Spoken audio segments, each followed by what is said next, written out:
CAGR, which is compounded average growth rate or compounded annual growth rate. CAGR is actually EAR.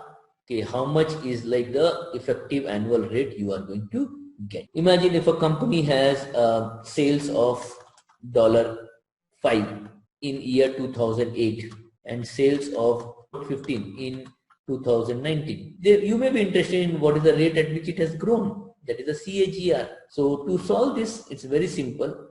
You take this as PV and you take this as FV.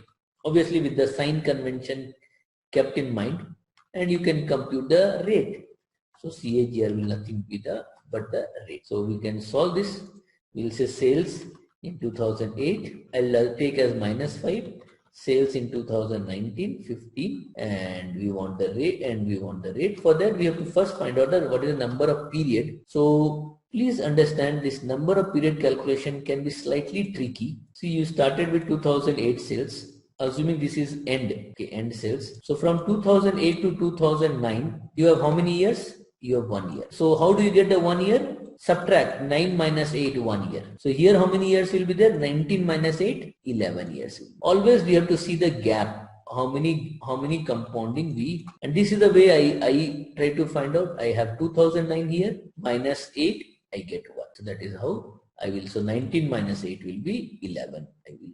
So we'll put it 11 and we can get the CAGR, which is nothing but the rate. Number of period is 11, no PMT, PV is -5 and FD is 15. So 3 times it is becoming in 11 years. How much will be the return? So it is, the sales are growing at a rate of around 10.5%. So if you grow at 10.5% in 11 years, you are making 3 times 3x.